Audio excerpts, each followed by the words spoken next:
wasiir ku-xigeenka wasaaradda horumarinta caafimaadka Somaliland Liibaan Yuusuf Cismaan iyo wafdi uu hogaaminayo ayaa maanta kormeer shaqo ku soo maray deegaano hoostaga gobolka Hawd waxaana wasiir ku-xigeenka wasaaradda horumarinta caafimaadka Somaliland uu kormeerkiisa shaqo ku soo maray deegaano ay ka mid ahaayeen cunaqabad masaajidka baargo qumar iyo balli gubadle wasiir ku-xigeenka wasaaradda horumarinta caafimaadka Somaliland ayaa ujeedada kormeerkiisa shaqo la xidhiidhay xogogaalu noqoshada xaaladda goobaha kala duwan ee caafimaad ee deegaanadaasi ku yaala iyo sidoo kale adeegyada caafimaad ee goobahaasi laga bixiyo wasiir ku-xigeenka wasaaradda horumarinta caafimaadka Somaliland Liibaan Yuusuf Cismaan oo ay weheliyaan khubaro caafimaad oo ka socday dalka Switzerland ayaa u kuur galay isla markaasina kormeeray goobaha caafimaad ee ku yaala deegaanadaasi gobolka Hawd waxaana wasiir ku-xigeenku warbixin ka dhageystay hawlwadeennada kala duwan ee ka hawlgala goobahaasi caafimaad iyo sidoo kale bulshada ku dhaqan deegaanadaasi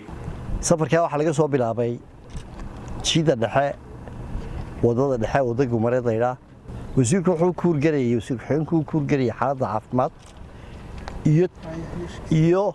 adeegga caafimaad ee ka jira goobaha aanu soo maray dadweynihii joogayna uu la kulmay adeegyada wixii caafimaad uu ku yaalayna uu soo arkay waxaanu ku holinaa soo arkay tayadooda iyo shaqadooda intaba waxaanu safar ka aanu saaka ugu soo baxnay gobolka Hawd ujeedadiisu ahayd inaanu u kuur gallo oo wax ka ogaano xaaladda adeeg bixinta caafimaadka ee gobolka Hawd waxaanu soo marnay deegaano fara badan oo aynu dadkiina la kulanay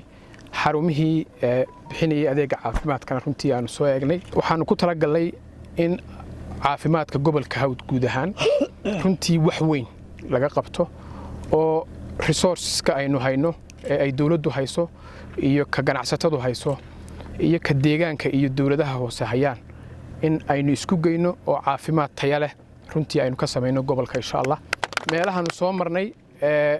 daraasadaha aanu ku soo sameynay aniga iyo khubarada ila socota oo runtii iyagana aan aad ugu mahad celinayo oo ka socda